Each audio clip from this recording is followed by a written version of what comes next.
kai yanzu a garin nan abin nan anya abin nan zai yi kuwa yanzu a ce azumi ya kai 20 amma ba wanda ya bani ko sarkar kwayan gero irin su alaji ba kwaje ne da yayi su alaji idi laures ha ba ma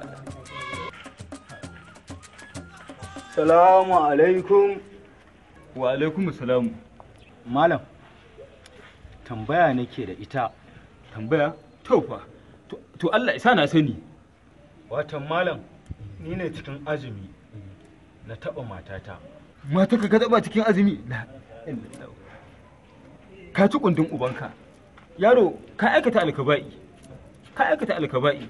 Amma wai shin ya ma ake kama taɓa ta ma da azumi? Na dawo daga sayan kayan miya kenan. Na tarar da ita tana wanki ta sa tirikwata. Tirikwata? To siketi ma ya ci ubansa don ubanka. Shine nake tambaya malam me hukunci na? Dan aiko hukunci ka game da hukunci don wallahi tallahi da hukuncin azumi a hannuna yake. Wallahi sai kai dubu don ubanka. Amma tunda dai abu ne doron shari'a 61 zaka ita ma ta 61. To gafarta malam, ni ma ina da tambaya.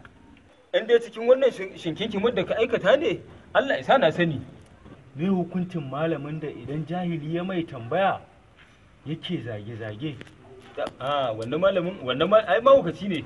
Mahaukaci ne wannan malamin. Mahaukaci ne. In ba mahaukaci ba ai ma tambaya kuma ka dinga zage-zage. Cap!